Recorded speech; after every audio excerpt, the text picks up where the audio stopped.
आज हम बात करेंगे एक ऐसी कहानी की जो इंसानी हिम्मत की सबसे बड़ी परीक्षा लेती है और एक बहुत बड़ा सवाल पूछती है कि जब सब कुछ मतलब सब कुछ छिन जाए तो आखिर विश्वास कहाँ टिकता है।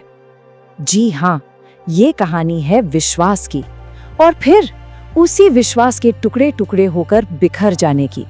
यकीन मानिए, ये एक ऐसी कहानी है जो शायद अंदर तक हिला कर रख देगी। तो इस कहानी के बिल्कुल केंद्र में है एक किरदार जिसका नाम है लक्ष्मी। और लक्ष्मी का मतलब है संघर्षों से भरा एक जीवन। अच्छा, कहानी में आगे बढ़ने से पहले थोड़ा ये जान लेते हैं कि ये कहानी आई कहाँ से है। तो इसका नाम है ढहते विश्वास और इसे लिखा है सातकोड़ी होता ने। मूल रूप से ये उड़िया भाषा की कहानी है। और देखिए, ये सिर्फ एक कहानी नहीं है, असल में ये ओडिशा के उन लोगों की आवाज है जो बार बार साल दर साल कुदरत के कहर का सामना करते हैं। तो चलिए अब मिलते हैं लक्ष्मी से। देखिए, कहने को तो उसका पति था लक्ष्मण जो कलकत्ता में काम करता था, लेकिन घर की जो असली बागडोर थी ना, वो लक्ष्मी की ही रातों में थी। सोचिए, 4 बच्चे और संपत्ति के नाम पर सिर्फ 1 बीघा पुश्तैनी जमीन, बस इसी के सहारे जीना था। मतलब उसकी दुनिया जो थी वो उम्मीद और मजबूरी के एक बहुत ही नाजुक धागे से बुनी हुई थी। अब देखिए, सिर्फ पति की कमाई से तो घर का चूल्हा जलना बहुत मुश्किल था। तो लक्ष्मी क्या करती थी? वो तहसीलदार साहब के यहाँ छोटे मोटे काम कर लिया करती थी ताकि किसी तरह गुजारा चल जाए।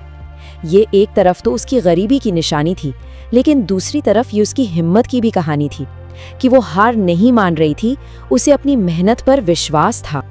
तो लक्ष्मी की दुनिया पहले से ही, जैसा हमने देखा, बहुत मुश्किल थी। लेकिन अब आसमान में एक ऐसा संकट घिर रहा था जो सब कुछ तबाह कर देने वाला था। देखिए, ऐसा नहीं था कि लक्ष्मी की जिंदगी में मुश्किलें पहली बार आ रही थीं। उसका तो पूरा जीवन ही मुश्किलों से भरा था। जब वो ब्याह कर आई तो शादी के तुरंत बाद एक भयानक तूफान आया और घर की छत ही उड़ गई। चलो, वो भी ठीक हुआ। फिर जब उसने उस 1 बीघा जमीन पर धान बोया तो जबरदस्त सूखा पड़ा और सारी की सारी फसल जल गई। और अब ये लगातार हो रही बारिश ये एक नई और शायद सबसे बड़ी तबाही का संकेत दे रही थी, बाढ़ का। और खतरा सिर्फ आसमान से नहीं बरस रहा था, नहीं, असल में गांव 2 तरफ से घिरा हुआ था। एक तरफ गांव के ठीक ऊपर था देई बांध और दूसरी तरफ थी महानदी, जिस पर बना था विशाल हीराकुंड बांध जो गांव को लगातार धमका रहा था। और यहाँ एक विडंबना देखे, यही हीराकुंड बांध जब बन रहा था ना, तो उसी में एक पत्थर के नीचे दबकर लक्ष्मी के ससुर की मौत हो गई। लेकिन इस बढ़ते हुए खतरे के बीच गांव ने जो किया वो सच में उम्मीद की एक किरण जैसा था।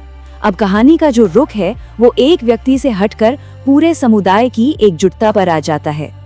कहते हैं ना कि हर मुश्किल में कोई ना कोई हीरो जरूर सामने आता है। तो इस गांव के लिए वो हीरो था गुनिधी, एक पढ़ा लिखा नौजवान जो कटक से पढ़कर लौटा था और उसने ठान लिया था कि कुछ भी हो जाए वो अपने गांव को इस सैलाब से बचा कर ही रहेगा। और फिर गुनिधी की अगुवाई में क्या हुआ? पूरा का पूरा गांव एक हो गया। उसने एक स्वयं सेवक दल बनाया, गांव के सारे नौजवानों को इकट्ठा किया और सब दिन रात भूलकर बस एक ही काम में जुट गए, देई बांध को मजबूत करने में। ये सिर्फ मिट्टी और पत्थर का काम नहीं था दोस्तों, ये उनके अपने हाथों पर, अपनी एकता पर जो विश्वास था ना, उसकी लड़ाई थी। और इसी विश्वास के साथ लक्ष्मी ने भी अपने सबसे बड़े बेटे, अपने जिगर के टुकड़े अच्युत को गांव बचाने के लिए भेज दिया। लेकिन इतनी मेहनत, इतना विश्वास, इतनी एकता, इन सब के बावजूद कहानी अब अपने सबसे भयानक और सबसे दुखद मोड़ पर पहुंचने वाली थी।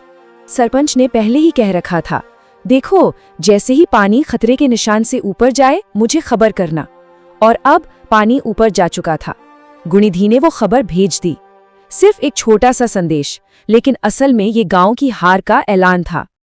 और फिर वही हुआ जिसका डर था, दई बांध टूट गया। बस इसके बाद पूरे गांव में एक ही चीख गूंज रही थी, भागो, गांव खाली करो। हर तरफ बस अफरा तफरी का माहौल था, सब भाग रहे थे। लेकिन लक्ष्मी, उसकी आंखें तो बस दरवाजे पर टिकी थी। वो अपने बेटे अच्युत का इंतजार कर रही थी जो बांध पर गया हुआ था।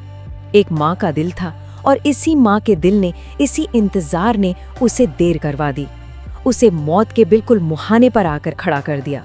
जब तक उसे समझ आया कि अब इंतजार नहीं किया जा सकता, तब तक बहुत देर हो चुकी थी। पानी पहले कमर तक पहुंचा और फिर देखते ही देखते गर्दन तक आ गया। सोचिए वो मंजर, हर तरफ सिर्फ पानी और मौत का खौफ। उसने अपनी दोनों बेटियों और सबसे छोटे 1 साल के बेटे को साथ लिया और किसी तरह एक बरगद के पेड़ की जटाओं को पकड़कर उस पर चढ़ गई और बस वहीं वो बेहोश हो गई। पानी तो शायद कुछ दिनों में उतर जाएगा, लेकिन वो अपने पीछे जो तबाही छोड़ गया है वो सिर्फ टूटे हुए घरों और बंजर खेतों की नहीं है, वो तबाही है भरोसे की। तो चलिए अब समझते हैं कि इस कहानी का नाम ढहते विश्वास क्यों है, इसका असली मतलब क्या है। पूरे 2 दिन बाद जब लक्ष्मी की आंख खुली तो वो उसी बरगद के पेड़ पर थी और जब उसने नीचे देखा तो वहां कुछ नहीं था, सब कुछ बह चुका था। वो एक ऐसी दुनिया थी जो पूरी तरह से बर्बाद हो चुकी थी। तो सवाल ये है कि आखिर ढहा क्या था?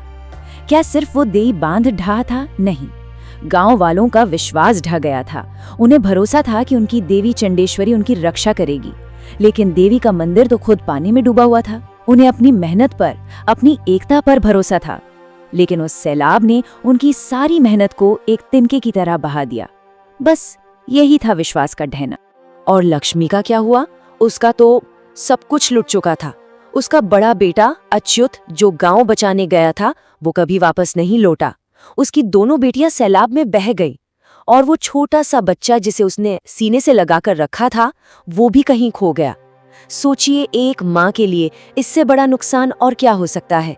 सिर्फ लक्ष्मी नहीं, पूरा का पूरा गांव ही बिखर चुका था। तो आखिर में ये कहानी हमें एक बहुत ही गंभीर सवाल के साथ छोड़ जाती है कि जब प्रकृति, जब कुदरत इंसान से उसका सब कुछ छीन लेती है, उसका घर, उसके अपने, उसकी मेहनत, उसकी आस्था, सब कुछ, तब उसका विश्वास आखिर किस चीज पर टिकेगा?